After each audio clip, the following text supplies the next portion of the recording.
Powered by the Montana Television Network. This is the 5:30 News on Q2, Montana's news leader. Good evening and thanks so much for joining us. I'm Samantha Sullivan in for Zoe tonight. We begin tonight halfway across the world. 157 people killed this morning when a U.S.-made airliner crashed in East Africa. The crash having a worldwide impact. Among the dead are 8 Americans. The plane was a new Boeing 737 MAX, the same model involved in the Lion Air tragedy back in October. CBS's DeMarco Morgan reports. This field is where Ethiopia Airlines Flight 302 went down on Sunday morning. 149 passengers and 8 crew members were on board. There were no survivors. First responders spent the day scouring the crash site for victims' remains, as well as any clues as to why this happened. That will obviously rely heavily on the 2 black boxes, the flight data recorder and the cockpit voice recorder. The plane went down just 6 minutes into its flight to Nairobi, Kenya. We are very, very saddened. Our heart is broken. The chief executive of Ethiopia Airlines said the Boeing 737 MAX 8 was new, having been delivered to his company in November.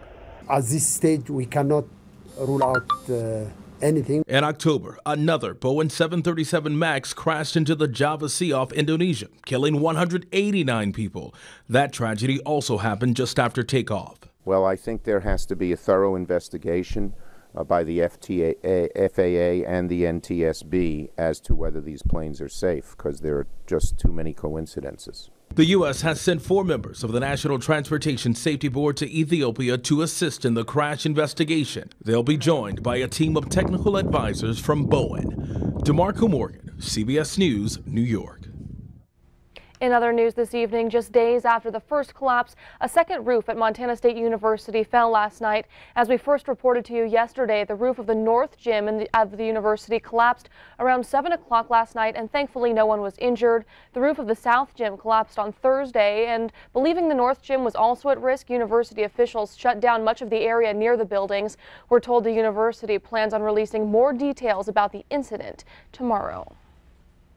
Well, firefighters from all over the world gathered in Seattle today for the annual Climb, Conquer, and Cure event, benefiting the Leukemia and Lymphoma Society. A group of 9 Billings and Lockwood firefighters took part, climbing all 69 flights of stairs at the Columbia Tower in downtown Seattle. That amounts to over 1,300 steps.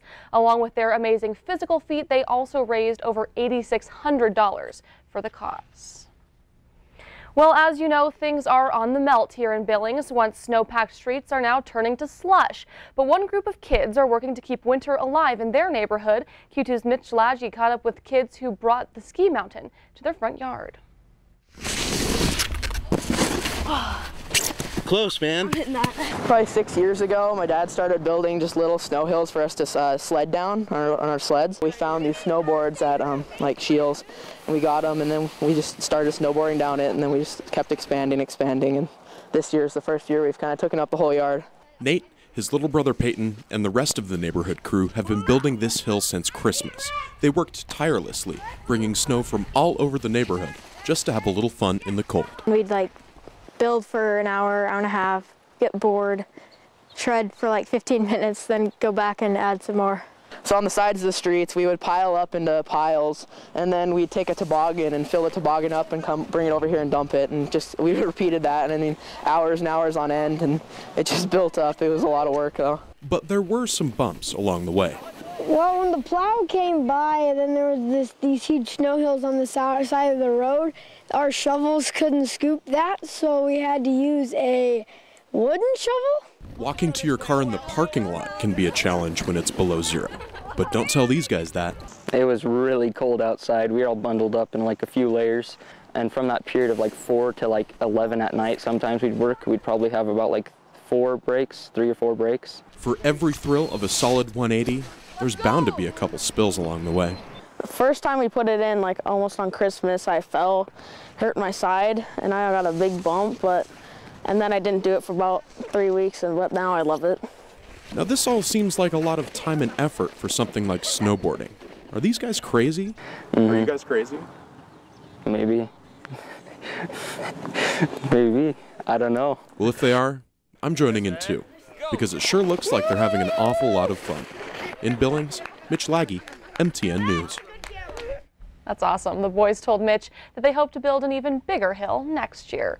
And if that wasn't enough to make you just a little bit nervous, then this sure will. A coordinated team with a skier reaching speeds of up to 35 miles an hour. Q2's David J. has more from the 2019 National Finals skijoring races.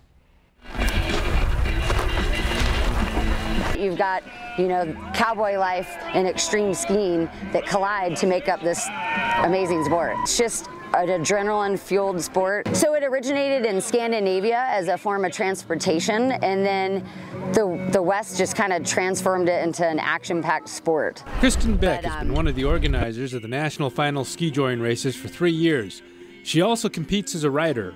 It's pretty scary, but it's so exciting. It's absolutely addicting. We're in the area where the horses and the riders and the skiers are all waiting to get going, and they tell us it is the ultimate team sport for them to get around the track. The athleticism of the horse, the rider, and the skier is second to none. And what I think is the funnest about it is that it's 3 heartbeats. So you've got a horse, a rider, and a skier, and you have to all work together. Your horse has got to be going fast, always looking back for you, and the rider's just got to stay up, so it's pretty big. How much fun is this compared to regular skiing? Oh, it's a blast. It's so much fun to just be pulled behind a rope and going as fast as you can.